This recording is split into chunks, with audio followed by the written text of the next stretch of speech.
ரோட்டுக்கடை வெங்காய கார சட்னி இந்த மாதிரி ட்ரை பண்ணி பாருங்க. இட்லி, தோசை, பணியாரத்தோட எல்லாம் வச்சு சாப்பிட அல்டிமேட்டா இருக்கும். செய்யறதும் ரொம்ப ஈஸி தான். கடாயில ஆயில் சேர்த்துட்டு பூண்டு, வரமிளகா, வெங்காயம் சேர்த்து நல்லா வதக்கி விட்டுக்கோங்க. இதோடவே ஒரு அரை லெமன் சைஸ் அளவுக்கு புளியையும் சேர்த்து நல்லா கலந்து விட்டுக்கலாம்.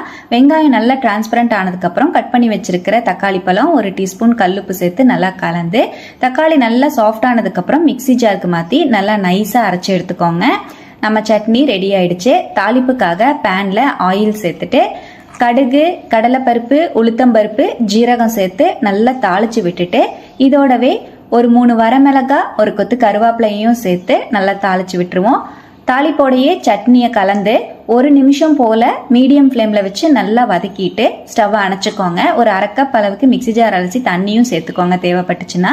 அவ்வளோதான், டேஸ்டியான வெங்காய கார சட்னி சூப்பராக ரெடி ஆயிடுச்சு. இதே போல ட்ரை பண்ணி பாருங்க.